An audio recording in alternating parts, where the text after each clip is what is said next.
आताच्या घडीची मोठी बातमी आपण पाहतोय। रोहित पवार मुख्यमंत्री देवेंद्र फडणवीस यांच्या भेटीकरता पोहोचलेले आहेत। थोड्याच वेळापूर्वी त्यांनी मनसे अध्यक्ष राज ठाकरे यांची भेट घेतली आणि आता ते देवेंद्र फडणवीस यांची भेट घेण्याकरता पोहोचलेले आहेत। आताच्या घडीची ताजी दृश्य तुम्ही पाहताय।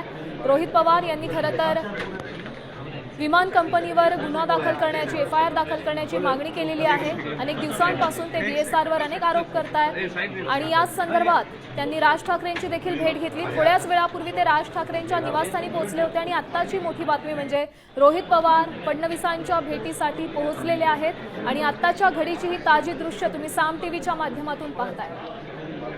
रोहित पवार मुख्यमंत्री देवेंद्र फडणवीस यांच्या भेटीसाठी पोहोचलेले आहेत। अजित पवार यांच्या विमान अपघात प्रकरणी रोहित पवार चांगलेच सक्रिय झालेले आहेत। तपासाला वेग मिळावा यासाठी ते प्रयत्न करतायत। अनेक नेत्यांच्या ते भेटीगाठी देखील घेतायत।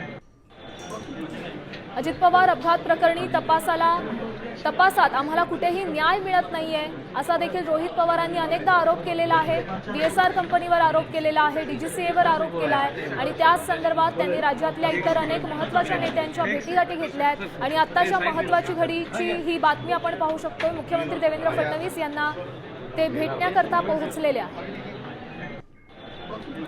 या संदर्भात अधिकची माहिती देत आहेत आपल्या प्रतिनिधी वैदेही काणेकर। वैदेही, नक्कीच आपण बघतोय की राज ठाकरे यांना भेटल्यानंतर आता रोहित पवार थेट मुख्यमंत्री देवेंद्र फडणवीस यांच्या भेटीला दाखल झालेले बघायला मिळतात। रोहित पवार यांच्याकडे काही अधिकची माहिती आहे की अपघात नेमका कसा झाला, काही पुरावे जे आहेत त्यांनी याच्या आधी देखील सादर केलेले आहेत। राज ठाकरे यांच्यासमोर देखील काही बाब ज्या आहेत त्या त्यांनी समोर ठेवलेल्या आहेत। मात्र राज ठाकरे यांनी सुप्रीम कोर्टाच्या निकालाचे 2 दाखले जे आहेत ते रोहित पवार यांना दिलेले आहेत आणि हे 2 दाखले घेऊन रोहित पवार थेट मुख्यमंत्र्यांना, ज्यांच्याकडे गृह विभाग देखील आहे, त्या मुख्यमंत्र्यांना भेटण्यासाठी गेलेले आहेत। एफआयआर पोलीस दाखल का करत नाही या संदर्भातला दाखला सुप्रीम कोर्टाच्या एकूणच निकालाची प्रत देखील त्या ठिकाणी रोहित पवार ठेवत असल्याचं कळतंय। त्याच्यामुळे जर एफआयआर दाखल केले जात नाहीत तर ते का दाखल केले जात नाही या संदर्भात प्रश्न ते उपस्थित करणार आहेत। कारण राज ठाकरे यांनी जे सुप्रीम कोर्टाचे निकाल आणि दाखले दिलेले आहेत ते देखील फडणवीस यांच्या समोर रोहित पवार ठेवणार असल्याची माहिती मिळते। नक्कीच धन्यवाद वैदेही दिलेल्या या सविस्तर माहितीसाठी।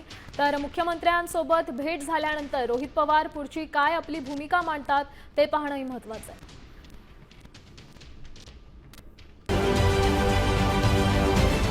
महाराष्ट्रातील सर्व बातम्यांचे विश्वासार्ह व्यासपीठ